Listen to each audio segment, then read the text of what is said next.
Keyword. I'm Steve Lee, the lead of Square Crypto, and I'm here today to moderate a discussion about Bitcoin that will span from what makes it special to the its relationship with energy, the community ethos, and the future of Bitcoin. I'm joined by three special guests. The first is Kathy Wood, founder, CEO, and CIO of ARK Invest. Next is Elon Musk, techno king of Tesla and chief engineer of SpaceX. And finally, Jack Dorsey, CEO of Square and CEO of Twitter. So we have a lot to talk about today. So let's get to the talk and get right to it. I'm going to start off by asking each of you a question, which is what's shaped and influenced your views on Bitcoin? And let's start with Kathy. Okay, Steve, thank you. Well, the first thing was our focus on disruptive innovation. So starting in 2011, Brett Winton, our director of research, who I know will be on the program later, he started talking about this thing called Bitcoin at the time. And it was a curiosity as we were doing our brainstorms in research. But as we learned more about this open source ecosystem, that might fulfill the role of the payment system that the internet neglected to build into the system, not expecting commerce. We thought, this might be something. And then I became even more interested when I realized that my economics would come into play as well here. And Art Laffer, my mentor from USC, and a monetary scholar. In 2014, I asked him if he would collaborate on a paper on Bitcoin. And he was a bit of a naysayer at first, but agreed to read the paper. He read the paper, tore it up, and from an economics point of view, really wanted to understand this. And he said, I think you got something here. This is a rules-based monetary system. I've been waiting for this for my entire career. So the combination of disruptive innovation generally, economics on top of that, and the huge misunderstanding out there as to what this is, that was intriguing and launched our research effort. Thank you. Elon, what's influenced your views on Bitcoin? Well, I've thought about money for quite a while, obviously since the PayPal days. And then the companies that preceded that, X.com, which I created, and Confinity, which Peter Thiel, Max Levchin, Luke Howry, and others created. We combined the companies and made PayPal. So I've been thinking about money for a long time. And really, it's best to think of money as an information system, primarily an information system for labor allocation. For practical purposes, it exists in a series of heterogeneous databases, like very different databases in bank mainframes around the world. It moves quite slowly in reality. It may seem to move fast sometimes, and it does with PayPal, which is real time. But the vast majority of the systems out there are batch processing. So the actual reconciliation may take 1 to 5 business days, sometimes longer. And you have the ACH system, which is ancient and still in operation, which allows transfers effectively like a check would be an ACH transfer, but it's not secure. And you've got the credit card systems, which are also not secure. It would be like handing your username and password to a stranger in a restaurant if you buy a meal. So there's definitely an opportunity for something that is better from an information theory standpoint. So and there you can think of it like data on a network. I think is the way to view it. What has the most throughput? What has the least error? What drops the fewest packets? Fraud, for example, being a source of error. And government interference in currencies being a source of error. But it's fundamentally an information system. So I think it makes sense to support something that improves the quality of information with which we conduct the economy. And Bitcoin is a candidate for that. It does, I think, some things Well, and it's obviously it's evolving, and there are additional things like Lightning being done on top of Bitcoin. But Bitcoin per se is mostly solving for scarcity, or rather solving for essentially having no throat to choke, decentralized. So there's no one who can be coerced in any way to empty their Bitcoin account. Well, I guess they could technically, but on an individual basis, but the system as a whole cannot. And it has an open ledger, which is also quite good. But transaction volume is low. Transaction cost is high, and usability for the average person is not yet very good. But it has a lot of potential. And I should say that, like, I'm not, and I apologize for taking a long time, but there certainly is a lot to say. In general, I'm a supporter of Bitcoin and the idea of cryptocurrency in general. But as I've said publicly, we do need to watch out for crypto taking, especially Bitcoin, using proof of work to maybe use energy that's maybe a bit too much and not necessarily good for the environment. So, but on balance, I support Bitcoin, and I'm not an investor. The only publicly traded stock I own is Tesla, and the only significant thing I own outside of Tesla is my SpaceX stock that could help create both companies. So, but apart from that, I do own Bitcoin, and Tesla owns Bitcoin, SpaceX owns Bitcoin, and I do personally own a bit of Ethereum and Dogecoin, of course. So. Okay, great, thank you. And we'll get into some of those issues in more depth as well. Jack, how about you? What shaped your views of Bitcoin? The network and the community. It's deeply principled. It's weird as hell. It's always evolving, and it just reminded me of the internet when I was a kid. And I encountered alt cypherpunks when I was fairly young, and this was a topic of discussion for years. I didn't touch it until 2008 when we started Square. Elon and teams at X and PayPal inspired a lot of what we were trying to do, trying to bring in more to a physical world. But we encountered this crazy predatory system that was slow, that was obtuse. And I think, one of the things that we tried to do, which X and PayPal also tried to do, is build an abstraction layer around this complication and around this predatory nature that the financial industry can tend to be, and make it work for people. But when I saw Bitcoin in 2009, you see a chance to replace the whole foundation. And everything that Elon was talking about in terms of ACH and the credit card networks were built with very different agendas in a very different time frame. And it's crazy that they still exist, and they have scaled, but they just are not relevant to today, and they're certainly not relevant to the future, especially when you consider the entire world and countries like Nigeria or Ghana or India, and its interconnection with countries like the United States and Canada and all over Europe. So what really drove my thinking and drives my passion around it is, like, if the internet gets a chance to get a native currency, what will that be? And to me, it's Bitcoin, because of those principles, because of that creation story, because of its resilience, because of the number of tests it's been. But what inspires me the most is just the community driving it.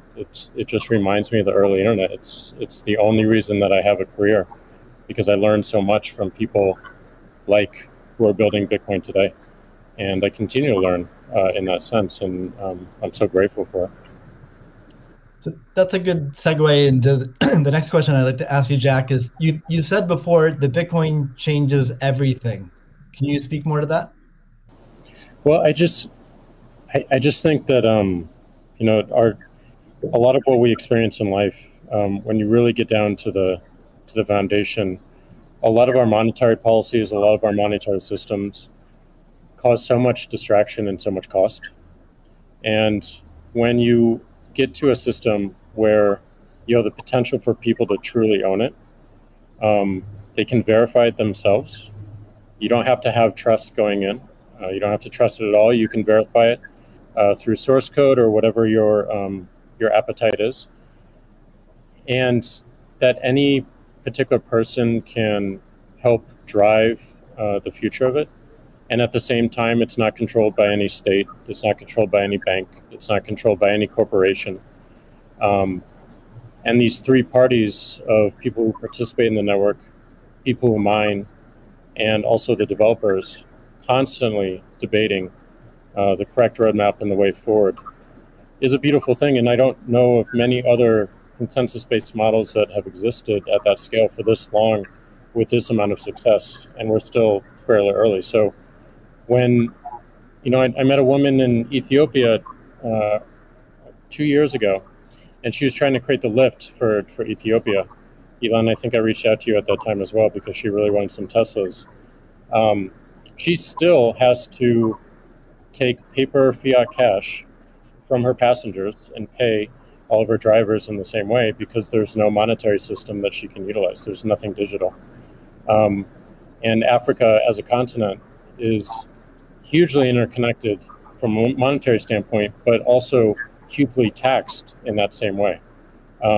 So a lot of the potential that I see, the internet having a native currency helps her build her business in a much faster way. And also, if you consider something like Bitcoin existing before YouTube, before Twitter, before Facebook, a lot of the business models that we have today would not be the same. We would certainly not have the dependency we have upon the advertising business model if Bitcoin existed pre-Twitter. And I think the amount of business models that it enables, the amount of innovation it enables going forward, especially when you can consider the whole internet instead of going country by country by country by country, which you have to whenever you're doing with finance, it really just opens the aperture. And that is what I want to see in my lifetime is a currency that is standard and sound for the internet that everyone can use. Great. A hallmark of Bitcoin is its fixed supply of 21 million coins. Elon referenced that earlier. It may be the first system that humans have created that humans cannot later change. Kathy, I'm curious, with your background in monetary history and macroeconomics, what are your thoughts on that type of system? Oh, well, I'll recount the story about Art Laffer and our going through the paper. And he said, as I said, first rules-based monetary system, global, ever. This is a very big idea. Once we had convinced him of the ecosystem itself. Now, this is the role that it's playing, given that the rule is a quantity rule, that 21 million units, is really a store of value role. So there are three roles of money. Store of value, very important. The means of exchange, so for transactions, and the unit of account. Every good priced in terms of whatever the unit is. So store of value is its primary use right now. The others exist. Unit of account, reserve currency of the crypto asset ecosystem. That's being seeded a little bit towards stable coins right now. But the store of value is a very big role. And means of exchange with apps built on top of the Bitcoin blockchain, we think is going to become more of a reality. Right now, high value transactions take place over Bitcoin, and that is a very useful role. So we look at those, and I remember saying to Art, "How big could this be?" And he said, "Well, how big is the U.S. monetary base?"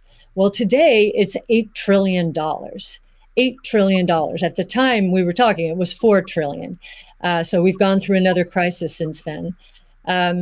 And so the store of value, this idea that purchasing power will go up over time if demand rises relative to supply. Supply ultimately fixed at 21 million units.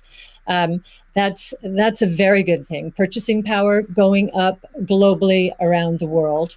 And this idea that it's a hedge against confiscation of wealth. And that can take place in a myriad of ways. But inflation, and especially hyperinflation in emerging markets, is the primary way. Talk about destroying purchasing power. So that's a very big idea. And I'll also mention deflation. In some ways, it's a hedge against deflation. I know some people are confused that we at ARC think that we're in a deflationary environment here in the United States. If that is true, the odds of a hyperinflation in the rest of the world, especially in emerging markets, is also true. So, but this deflation, and we learned from 0809, there's counterparty risk associated with deflation. And I think Bitcoin would be a hedge against that eventuality as well. So it's a very big idea. Right. I suspect among us, there's not a lot of debate about Bitcoin's potential as a store of value. But Jack, you referenced earlier it being or becoming the native currency of the internet. Can you speak more to that, and also how it relates to maybe how institutions think about it? Yeah, I mean, like just simple example. If I happen to be in Ghana and my family's in Nigeria, currently I can take anywhere from and I need to send money back, anywhere from 10 to 30% off the top just to send that money back. Whereas if you just focus on the worldwide remittance problem, Bitcoin solves so many of those problems today instantly without having to go through any intermediaries or any slowness or complicated systems that a corporation or a state created. So I think having sound money with that is separate from the state is the idea. Having it completely verifiable by everyone, including the state, including corporations, including individuals, including developers who want to build on top of it, is quite powerful, and that's what keeps it secure and strong. And I think that's we need more of that, which is why this one of the reasons why this conversation is so important is as entities come into the space, it's not just buying an asset and holding on to an asset and treating it as an investment. There's something special that created this, and something precious and something very unique, which has to be protected, and we need to do whatever we can to help that thrive as well. Elon, I'm curious your opinion on this. You mentioned earlier about Bitcoin's throughput, or the importance of throughput, maybe some concerns around Bitcoin. Can you speak? Do you think Bitcoin can become peer-to-peer cash? Well, Bitcoin does have a fundamental scarcity limit at the base layer that's designed in. That doesn't mean you can't have some layer 2 system in theory like Lightning. And I understand Lightning is doing well in some small countries. There's some question mark as to whether you need a money transmitter license. Just a debate as to whether that's needed, given that it is not open ledger. So that's a whole separate debate, of course. But Bitcoin by itself simply cannot scale to be the monetary system for the world at base layer. But with a second layer, this is possible depending upon how that second layer is implemented. That's part of why I think there may be some merit to something that may seem silly, like Ethereum, like Dogecoin. I think Ethereum also, like I said, the three things I own outside of SpaceX and Tesla, and obviously it's a Neuralink and Boring Company, but of any significance are Bitcoin by far, and then some Ethereum and some Doge. So if the price of Bitcoin goes down, I lose money. I'm not sort of I might pump, but I don't dump. it's not a case of I definitely do not believe in in getting the price high and selling or anything like that. And I would like to see Bitcoin succeed. I think there's some merit to this is not a slam on Bitcoin. There's some merit to considering something that has a higher max transaction rate and a lower transaction cost, and kind of seeing how far you could take a single layer network where the exchanges act as a de facto second layer. I think you can probably take that further than people realize, and as bandwidth increases over time, latency decreases. SpaceX's Starlink is actually playing a role in this, and I think long term people will probably have access to worldwide access to gigabit level connectivity at low latency, and so at low cost. And so then your base layer could do a lot of transactions if you take that into account. So yeah, but like I said, Bitcoin with a layer 2 system, so they could scale to do a vast number of transactions. Same goes for Ethereum. Question about the scaling at the layer 1. The concern from the past 5 years of debate in the Bitcoin community is that would sacrifice too much decentralization and hurt the censorship-resistant properties of Bitcoin. I'm curious if what are your thoughts on that? Are you sensitive to that? And are you concerned about losing some of the special properties of Bitcoin or another cryptocurrency by scaling at layer 1? Yeah, I mean, these things it's helpful to use the physics tools of thinking and say, scale up, scale down, and see if it still makes sense. So if scaling up the transaction block doesn't make sense, why don't you scale it down? And have it be, so that somebody, with a laptop from 2008 can still run a Bitcoin node. Why not slow it down? Oh, you want to slow it down? Well, maybe you're at the wrong number then.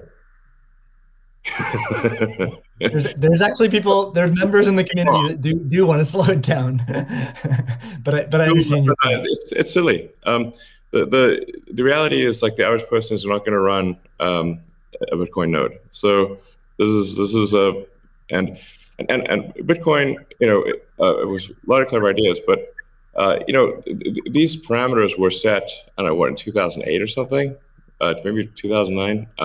And there's been some improvements since then, but not a lot. So, it's sort of if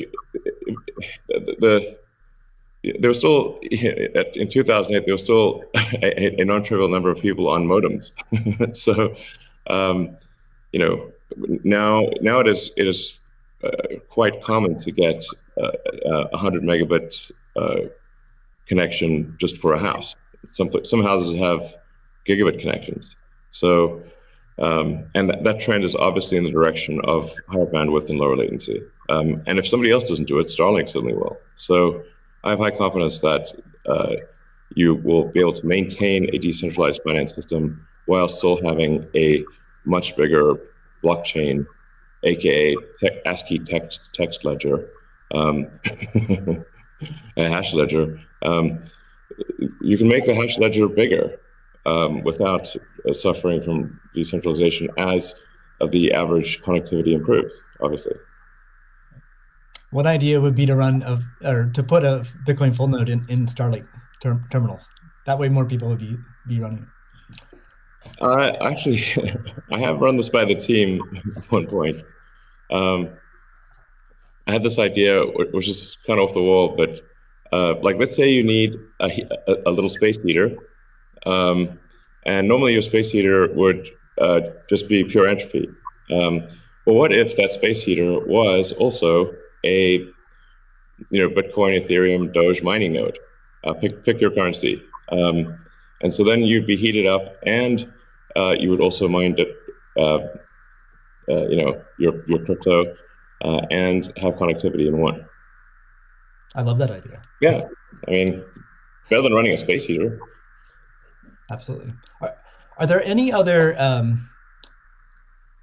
So you're drawn to Dogecoin a little bit. Are there any other gaps in Bitcoin that you see that cause you to be drawn towards Dogecoin? Oh, I think I mean, I think there's Doge has the Doge community. I think is somewhat irreverent, obviously, and is has great memes and loves dogs, and I love dogs and memes, and it doesn't take itself too seriously, and I think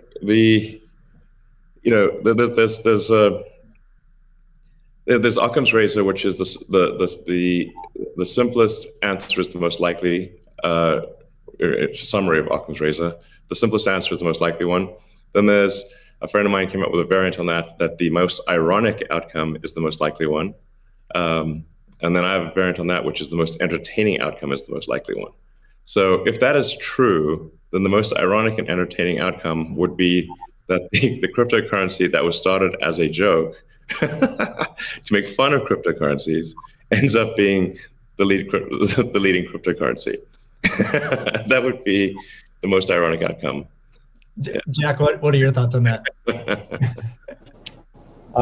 Is Bitcoin resilient enough to overcome that? I think it's resilient, but also I think like you find, I mean, that's what attracts me to Bitcoin in the first place is the irreverence. A lot of that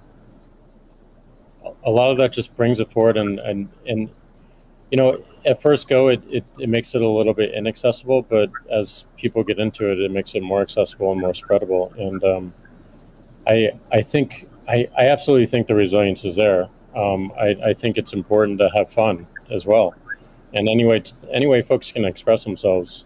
I think that goes back to the main idea of like how do we create a native currency for the internet? Anything that goes towards that path, like that's whatever wackiness or fun we can have along the way. That's going to make it a lot more enjoyable, and it's going to make a lot more people want to use it. I'd also point out there's nothing stopping someone from creating a Bitcoin wallet that's like fun and has memes, has dogs. That's possible as well. Great. Let's move on. Right now at this point.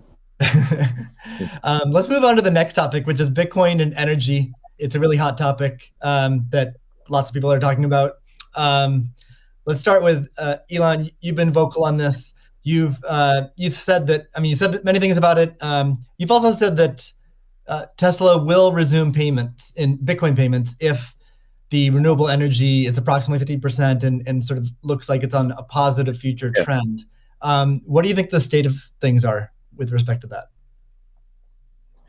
Yeah, so I do think that there appears to be a positive trend in the energy usage of Bitcoin. Actually, part of this is due to the drop in Bitcoin price. I mean, what I observed, or what I thought I was seeing, there may be some disagreements on this, but from when Tesla announced that it had acquired Bitcoin and was doing Bitcoin transactions, there was a massive run-up in the Bitcoin price, and also a massive increase in the amount of energy used to mine Bitcoin. And I think I understand renewable energy quite a bit. I mean, Tesla does solar and interacts with a lot of wind generation through our mega pack, because basically need to store energy from wind and from solar. So we're pretty plugged into the renewable energy industry. And there's just no way that you could basically double or triple the amount of energy in such a short period of time with renewables. You could shovel coal that fast. And so I was like, look, this is too sketchy. Tesla's mission is accelerating the advent of sustainable energy. We can't be the company that does that and also not do appropriate diligence on the energy usage of Bitcoin. So all I did was I said, look, we're going to suspend Bitcoin transactions for now. We're not selling any Bitcoin, nor am I selling anything personally, nor is SpaceX selling any Bitcoin. Again, I want to emphasize SpaceX, Tesla, and I own Bitcoin. I also own a little bit of Ethereum and Doge, but the companies just own Bitcoin, and the Bitcoin that I own is worth much more than the Ethereum or Doge. So clearly, if I'm if these actions negatively affect me financially, if I was purely financially motivated, then I would not express this reticence about Bitcoin energy usage. Now, it looks like Bitcoin is shifting a lot more towards renewables, and a bunch of the heavy-duty coal plants that were being used, unequivocally being used, this is not a question mark, have been shut down, especially in China.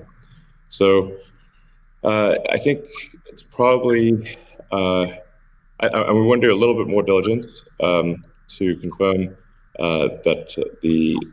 could confirm that the percentage of renewable energy usage is most likely sort of at or above 50%, and that there is there is a trend towards increasing that number. And if so, then Tesla will resume Bitcoin, accepting Bitcoin. Yeah, so I think we want to just do a little bit more diligence, and I think, but most likely the answer is that Tesla would resume accepting Bitcoin, most likely. That's Steve, great to hear. I would Steve, agree with that. Kathy? Yeah, may I ask a question? Elon, I'm not quite sure if you saw the paper that Square and ARC did together on making Bitcoin mining a part of a utility, a broad-based utility ecosystem, whereby, the overage from sunshine or wind powers the Bitcoin mining machine, thereby enabling the proliferation of renewables to a much faster extent, or at a faster rate than otherwise would be the case. What do you think of that? Well, the problem is that in order to operate so-called mining or hashing rigs, in order to operate a bunch of hashing rigs, effectively, you have to run them 24/7, which means you need base load. You can do that with solar and wind plus battery, but if you only did it based on solar wind overage, your hashing rig utilization would be much less. So you'd be at a disadvantage. Sure, hydro or geothermal are great as renewable means. I'm also pro nuclear. I think modern nuclear power plants are safe, contrary to what people may think. I really think it's possible to make very, very extremely safe nuclear. I'm talking about fission. You don't need fusion. And then, of course, fusion. You just got that big fusion reactor in the sky called the sun. It comes up every day.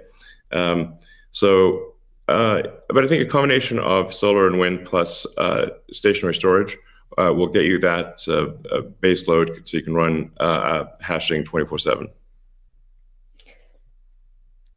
Okay, Jack, I'm curious. You've stated that Bitcoin incentivizes renewable energy. That's what we're talking about now. Do you have any additional thoughts on that? Yeah, I mean, everything that Elon said and Kathy mentioned, but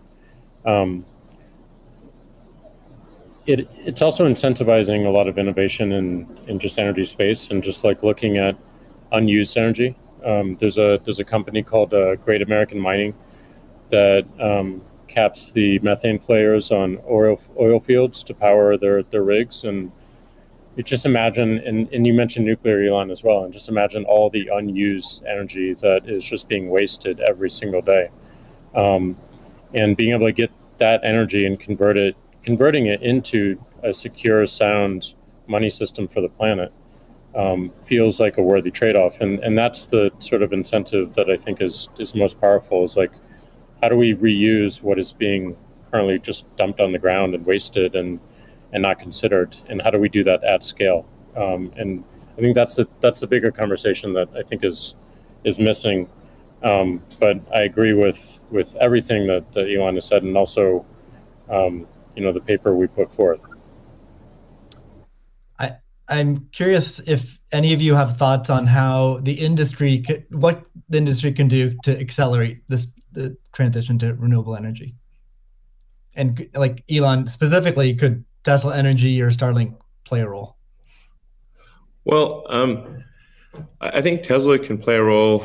Tesla's literal reason for existence. The reason I've put so much of my life energy into Tesla, which is a lot. In fact, I would say that I've had some pretty tough life experiences, and Tesla is responsible for probably 2/3 of all personal and professional pain combined.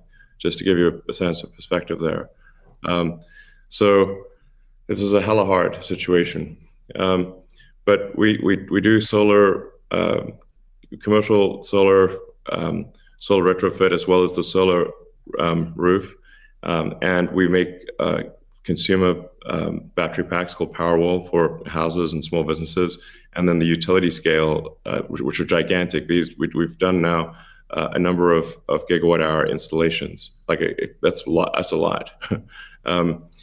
And a lot of them actually have been for load leveling the grid. Mostly they are, and combined with the first really big one we did, which is 100 megawatt installation in Australia. That's actually helped stabilize a huge portion of the South Australian grid, because it's able to react so fast. In fact, at first, because they've got a billing system in Australia that I think works at the sort of millisecond level, and we were operating at the microsecond level. So the system was operating so fast that the measuring system couldn't see it. But so Tesla's certainly doing a lot to enable renewables, especially wind and solar. And in fact, the limiting factor for us right now is cell production. So we need to both internally get the Tesla internal battery cells produced, as well as increase supply from suppliers. And generally, when I talk to our suppliers and they say, how many cells would you like us? How many cells can you make? Because sometimes they're like concerned, like, well, is Tesla going to compete with them on cells? I'm like, no. If you want to make the cells, be our guest. It's just that we need a crazy number of batteries, and they need to be done. It obviously needs to be mined and produced and manufactured in an ethical and environmentally sound way. So, at Tesla, we really do aspire to be the good guys, to be a company that people can believe in. That doesn't mean we don't make mistakes, but that's what we try. So, but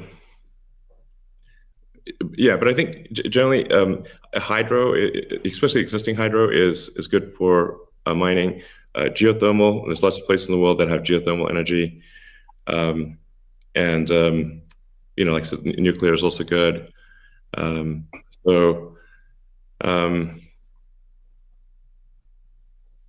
think just like as I said earlier, the expectation is not like that the energy production must be pure as the driven snow, but it must it can't be using. It also cannot be using the world's dirtiest coal, which it was for a moment there. That's just difficult for Tesla to support in that situation. So I think, but I do think long-term renewable energy will actually be the cheapest form of energy. It just doesn't happen overnight. But as long as there is a conscious and determined and real effort by the mining community to move towards renewables, then obviously Tesla can support that. That's great. Kathy, we've been talking a lot about energy, but many institutions are facing questions around Bitcoin's relationship with ESG. Can you maybe speak a little bit more to what is S and G in ESG and how Bitcoin might support those? Sure. So E, of course, is environmental, S is social, and G is governance. And there is a massive movement afoot in the institutional world, especially, to embrace ESG and make sure that their asset managers are doing the same. So if we've just talked about environmental, and I really do believe that Bitcoin will be much more environmentally friendly, certainly than traditional gold mining or the traditional financial services sector. In many ways, it already is, and it's just going to get better that way. In terms of social, I know that many institutions, when they are thinking of social, they think of diversity and equity, pay equity, and all of that. But if from our point of view, the disruptive innovation point of view, social is much more than that. It is